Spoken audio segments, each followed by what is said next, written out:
Hello, welcome back to my channel. And as you can see, this is a sit-down video, so that means I'm doing part 2 of the Devil is a Teacher series. This is the second and last part. Okay, so I have a few disclaimers. First of all, I just want to say that my words are not gospel, right? This is just what I've learned in my journey as a Christian, and this is what I'm here to share. I'm here to share information. My channel is to share information and to share my life and spiritual journey as a Christian witch. You don't have to agree with me. You don't have to take whatever it is that I say as gospel. I encourage you to do your own research on the things that I say and test the spirit of what I'm saying. If you think that that spirit is demonic, that is up to you. That doesn't affect me in any way.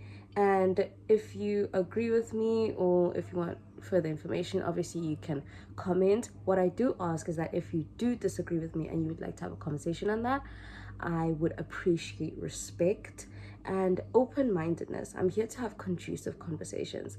If you're having a conversation with me and you don't agree, and the whole premise of you speaking to me is to tell me that I'm wrong and to not listen to what I have to say or where my logic and research is behind this, do not speak to me. I don't want to speak to you.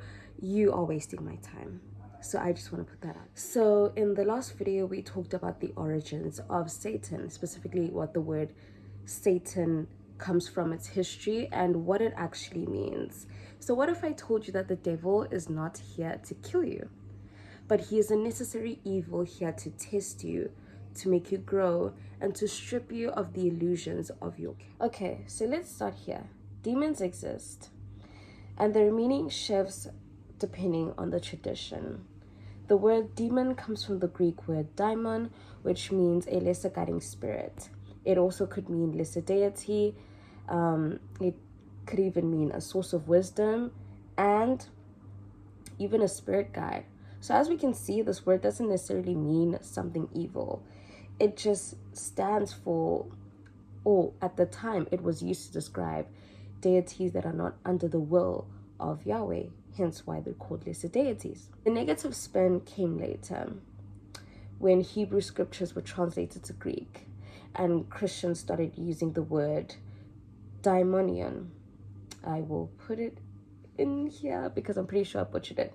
But what this word was used to describe was pagan gods, unclean spirits, and that's when the word started to mean evil, was when it was used to describe any other god or goddess outside of Yahweh. Yes, demons do exist, but what they are depends on what lens you're looking at them through, right? What kind of religious lens are you looking at demons through, right?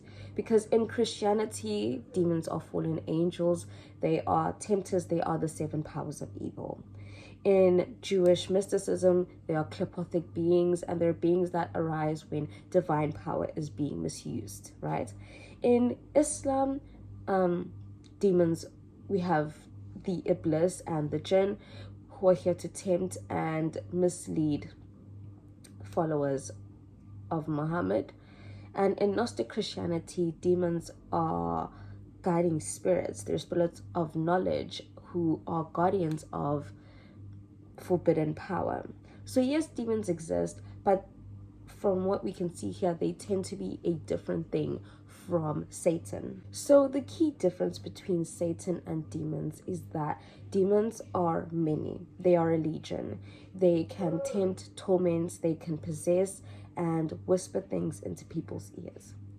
Satan is singular. He's a challenger, an accuser. He's the one who tests you on who and what you say to you are.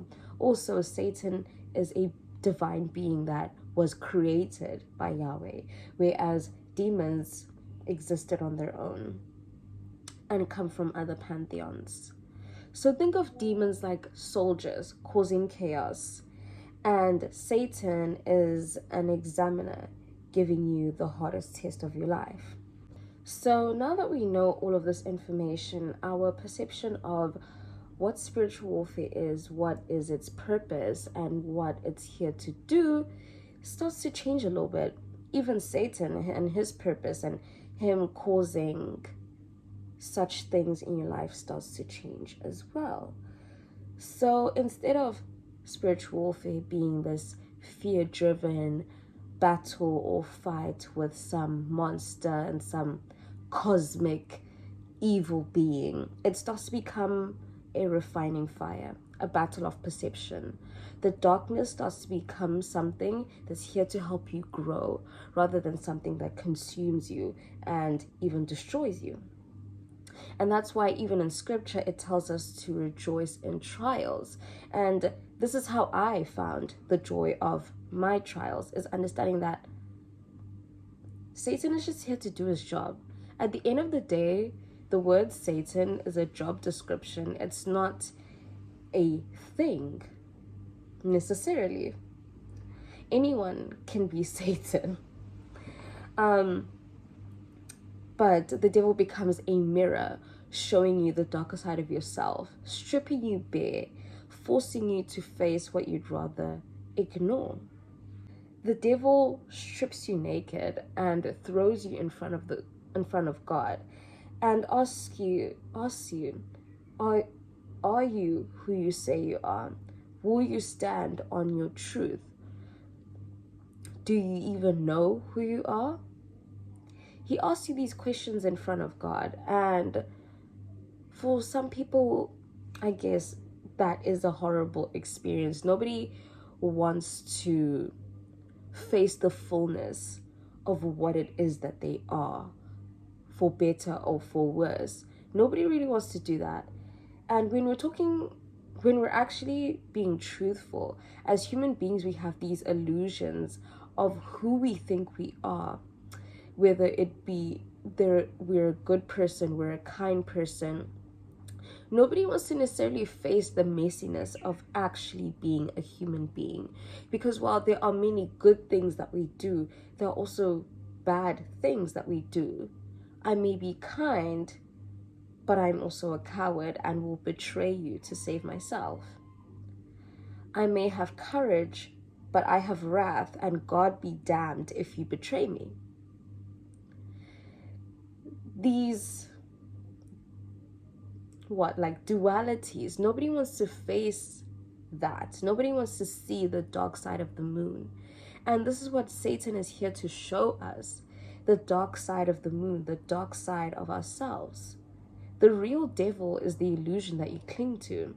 Satan's role is to expose that illusion, is to hold up a mirror and have you take responsibility for your shadows. So now that we know this, how do we get through spiritual warfare?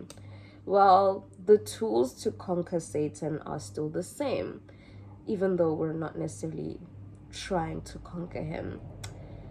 But the tools are the same: fasting, prayer, even putting on the armor of God.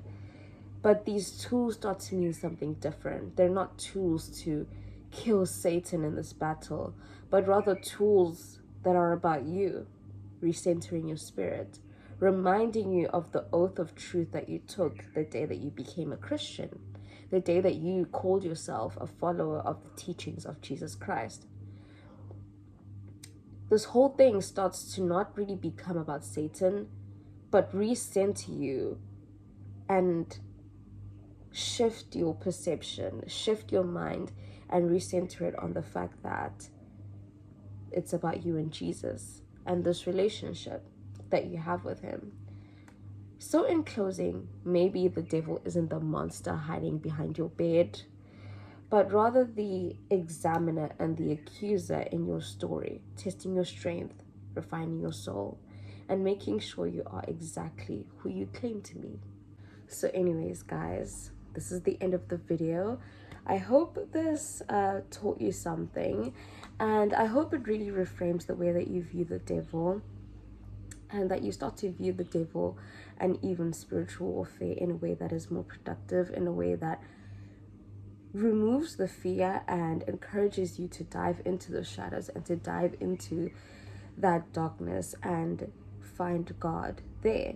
Because I feel like that darkness, those places, are truly where you are going to find God in his fullness. Anyways, thank you for watching. Please like and subscribe, and I will see you guys in the next video. Bye.